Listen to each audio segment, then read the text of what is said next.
መቀሌ በውጥረት ታውካለች። ስልጣን አስረክብ የሚለው የህወሓት ጥሪ እና ፈጽሞ ከመቀሌ አልወጣም የሚለው የጀነራል ታደሰ ወረደ ቁርጠኛ ምላሽ ትግራይ ወደ ሌላ የእርስ በእርስ ግጭትና የፖለቲካ ቀውስ እያመራች ይሆን? ወደ ዝርዝር መረጃው ከመግባታችን በፊት እንዲህ ያሉ ታማኝና ፈጣን መረጃዎች በፍጥነት እንዲደርሳችሁ የቻናላችን ቤተሰብ ይሁኑ። ሰብስክራይብ በማድረግም የደወል ምልክቷን ይጫኑ እያልን ወደ ዝርዝር መረጃው እናልፋለን። ሰላም ጤና ይስጥልን ውድ የብስራት ሚዲያ ቻናል ቤተሰቦች እንደምን ቆያችሁ? ዛሬ በትግራይ ፖለቲካ ውስጥ ትልቅ መነጋገሪያ የሆኑና ነገሮች ወደ ከፋ ደረጃ ሊያመሩ እንደሚችሉ የሚጠቁሙ መረጃዎችን ይዘን ቀርበናል። በትግራይ ጊዜያዊ አስተዳደር እና በህወሓት መካከል ያለው ልዩነት አሁን ካለበት ደረጃ አልፎ ወደ ስልጣን ርክክብ ጥያቄ ተሸጋግሯል።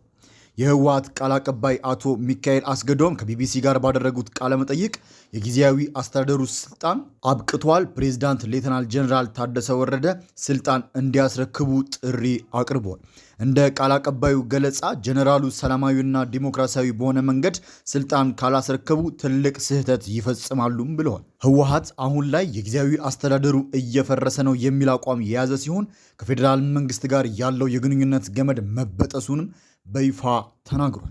የሚገርመው ግን ህወሓት ከ6 ዓመት በፊት በ2012 ዓ.ም የተመረጠው የክልሉ ምክር ቤት ወደ ስራ እንዲመለስ መወሰኑ ነው። ቃል አቀባዩ ሲያስረዱ ያ ምርጫ በፕሪቶሪያው ስምምነት መሰረት ውድቅ ሳይሆን ታግዶ የቆየ ነው ይላሉ።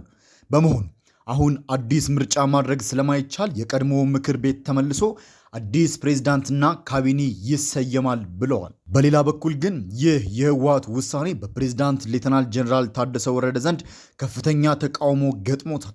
ጀነራሉ ርዕዮት ከተሰኘ የኢንተርኔት ሚዲያ ጋር ባደረጉት ረጅም ቃለ መጠይቅ እሳቸው የማስረከበው ምንም አይነት ስልጣን የለም ሲሉ በቁርጠኝነት ተናግረዋል። ይህንን የህወሓት አካሄድ አርቲፊሻል ጨዋታና አጥፊ መንገድ ሲሉ ነው የገለጹት።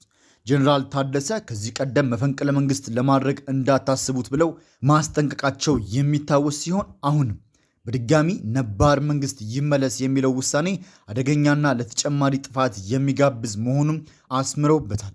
ፕሬዝዳንቱ በንግግራቸው ውስጥ አንድ ትልቅ ውሳኔን አስተላልፈዋል።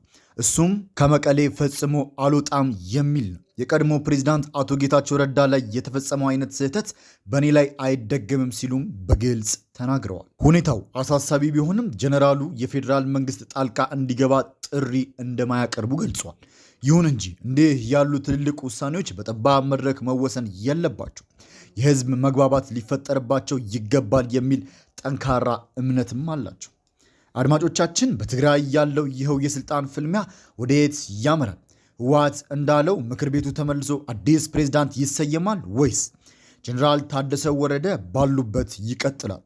ጉዳዩ የክልሉን ሰላምና የፕሪቶሪያው ስምምነት አደጋ ላይ ይጥለው ይሆን? እናንተስ በዚህ ጉዳይ ላይ ምን ትላላችሁ? አስተያየታችሁን በኮሜንት መስጫው ላይ አስፍሩልን እያልን ለዛሬ ያዘጋጀንላችሁ መረጃ ይህንን ይመስል ነበረ። ስለተከታተላችሁን እናመሰግናለን። መረጃውን ከወዳችሁት ላይክ እና ሼር በማድረግ ለሌሎች እንዲደርስ አድርጉ።